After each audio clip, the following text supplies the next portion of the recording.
I, 42M, met Brianna, 42F, during our senior year of high school back in 1999. She was the head cheerleader, popular with everyone, and dated most of the football team before me. I played football too but kept to myself most of the time. My mom had passed away when I was 13, and between helping my dad stay sober and keeping our house running, I did not have time for dating. Everything changed after I scored the winning touchdown at the state championship. Suddenly, Brianna started showing interest in me. She would wait by my locker, sit with me at lunch, and eventually ask me to take her to prom. I was surprised someone like her would notice someone like me, but I said yes. That was the start of our relationship. We stayed together through college. I worked construction during summers to pay for my education while she lived in the dorms with her parents' money. When she got pregnant with Emma at 22, we got married in a small ceremony. My dad, who had been sober for 10 years by then, walked her down the aisle since her own father refused to attend. He never approved of me, saying his daughter deserved better than a construction worker.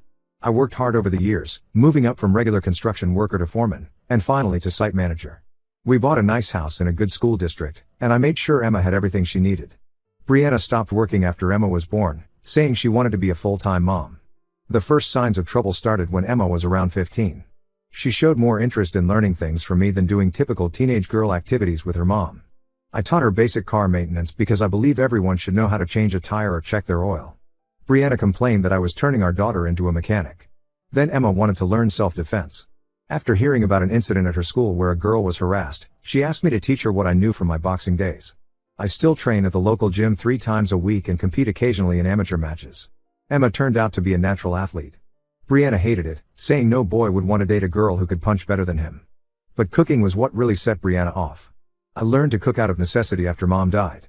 Dad worked 12-hour shifts at the factory to keep us afloat, and I got tired of microwave dinners.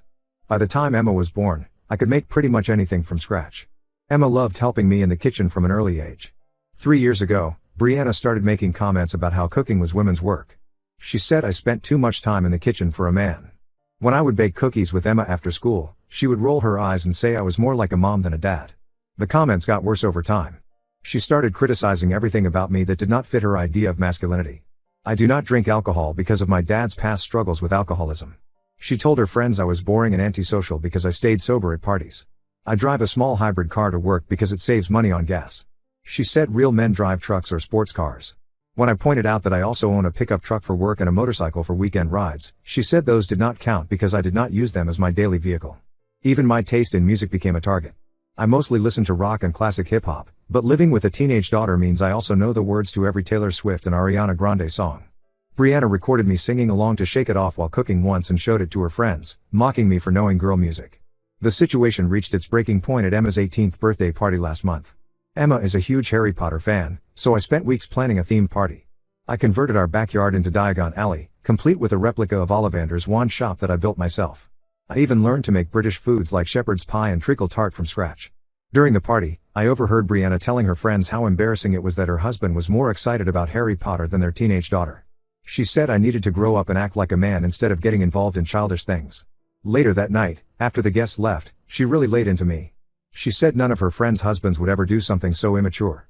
According to her, I was setting a bad example for Emma by not being traditionally masculine. She ended her rant by saying she was tired of being married to someone who acted more like a teenage girl than a grown man. I spent that night in our guest room, thinking about our marriage. I realized this was not just about the party. For years, Brianna had been trying to change fundamental parts of who I am. She wanted me to stop cooking, stop sharing interests with our daughter, stop being myself. The next morning, I packed some clothes and moved into a small apartment near my work site. Emma came to help me set up the basics. She told me she had noticed her mom's behavior getting worse and was proud of me for standing up for myself. Since I left, Brianna has been alternating between apologizing and attacking my masculinity. She texted saying a real man would come home and fix his marriage instead of running away. When I did not respond, she started calling my friends and family, telling them I was having a midlife crisis. I blocked her number after she sent a particularly nasty message about how no woman would ever want a man who bakes cookies and watches Harry Potter. Emma says her mom has been badmouthing me to anyone who will listen, claiming I abandoned my family. Part of me wonders if I made the right choice. Did I throw away a 24-year marriage over some comments? Should I have tried harder to change myself into the man she wanted me to be? But another part of me feels relieved. For the first time in years, I can just be myself without constantly being criticized. Emma visits me almost every day after school. We cook dinner together, watch movies, and talk about her college plans. She seems happier too, saying the apartment feels more like home than our house ever did because there is no tension in the air. I know I should probably file for divorce, But taking that step feels so final. How do you end a relationship that has been part of your life since you were 18? Am I overreacting to what Brianna might just see as harmless comments? Any advice would be appreciated. Update 2. It has been a month since my last update, and the situation has gotten much worse. Just when I thought Brianna could not stoop any lower, she proved me wrong. Last week, she showed up at my construction site unannounced.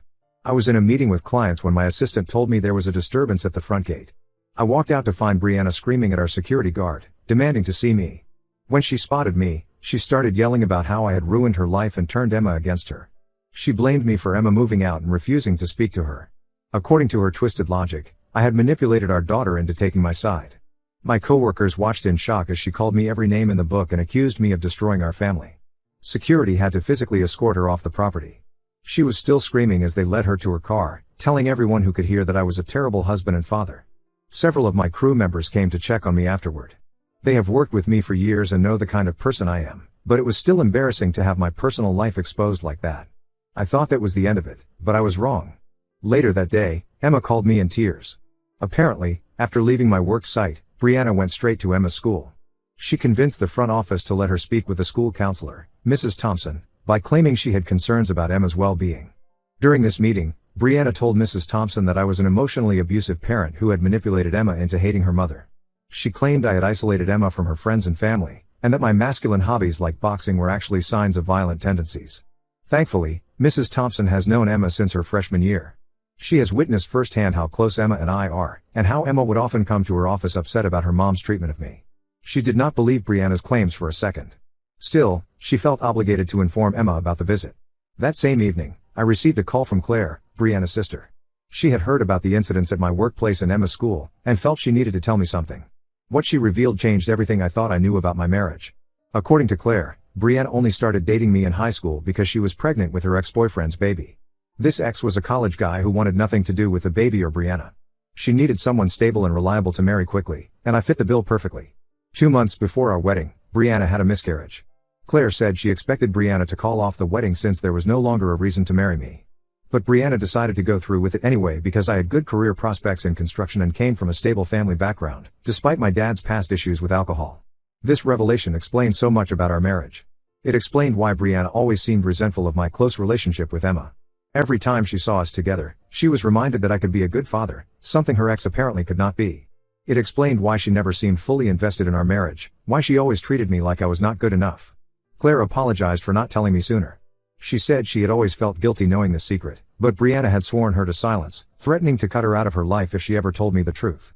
After seeing how Brianna was trying to destroy me now, Claire could not keep quiet any longer. I have not told Emma about this revelation yet. She is already struggling to process her mom's recent actions, and I do not want to add to her pain. My lawyer advised against using this information in the divorce proceedings unless absolutely necessary. He said proving it happened so long ago would be difficult, and it might just make the proceedings more contentious. The divorce is moving forward, but Brianna is fighting me every step of the way. She is demanding alimony, claiming she sacrificed her career to be a stay-at-home mom. My lawyer says her recent behavior and attempts to damage my reputation will work in my favor when it comes to the settlement.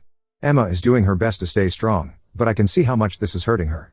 She is supposed to be excited about starting college in the fall, but instead, she is dealing with the fallout of her mom's lies and manipulation. We spend a lot of time talking about it, and I keep reminding her that none of this is her fault. Update 3. 4 months have passed since my original post. A lot has changed during this time. The divorce was finalized last week after months of legal battles. Brianna tried to claim emotional abuse in court, presenting screenshots of texts where I ignored her attempts to contact me after moving out. She also brought up how I turned Emma against her and embarrassed her in front of her friends by leaving. The judge did not buy any of it. My lawyer presented evidence of her lies about me at work and her attempt to manipulate Emma's school counselor. The defamation accusations about me and my coworker also worked against her. In the end, she got a much smaller settlement than she wanted. No alimony, just her share of our house sale and retirement accounts. Emma started her freshman year of college last month. She chose a school 3 hours away, saying she needed space from all the drama. The distance has been hard, but we talk every day. She comes home most weekends, staying at my apartment rather than visiting her mom. We still cook together, try new recipes, and watch movies like we used to. My relationship with Emma has actually grown stronger through all this. She tells me she finally understands why I had to leave, seeing how her mom tried to destroy me rather than accept responsibility for her actions. She is doing well in her classes and has made several good friends who have similar interests in cooking and Harry Potter. Last week, Emma told me her mom tried to visit her at college. Brianna showed up unannounced at her dorm, crying about how much she missed her. Emma asked her to leave and called campus security when she refused. She said it was the hardest thing she ever had to do, but she could not forgive her mom for trying to ruin my life. I started dating recently, nothing serious just yet. A colleague set me up with his sister, Laura, who is also divorced. We have been on 4 coffee dates so far. She thinks it is great that I can cook and loves that I teach self-defense classes at the local gym on weekends. It feels strange dating after being with one person for 24 years, but also exciting to meet someone who appreciates me for who I am. Brianna still tries to reach me through mutual friends. Last month, she sent a message through Sarah saying she had changed and wanted to talk things out. She claimed therapy had helped her understand her toxic behavior. Sarah seemed surprised when I declined, saying Brianna appeared genuinely remorseful. I maintained my no contact policy. Her lies could have cost me my job and my relationship with Emma. Some things cannot be forgiven, no matter how much time passes. The fact that she tried to paint me as gay to explain away her own bad behavior showed me exactly who she is. Looking back, leaving was the best decision I ever made. I no longer have to justify my interests or personality to anyone. I can bake cookies, sing along to Taylor Swift, or spend hours planning Harry Potter-themed parties without being mocked or criticized. Emma says I seem happier and more relaxed now. My dad, who just celebrated 30 years of sobriety, told me he was proud of how I handled everything. He said it takes real courage to walk away from a toxic situation, even when staying would be easier. Coming from him, that meant everything. To everyone who supported me through this journey, thank you. Your advice and kind words helped me stay strong when I doubted myself. For anyone in a similar situation, remember that leaving someone who makes you feel bad about yourself is not giving up. Sometimes it is the bravest thing you can do.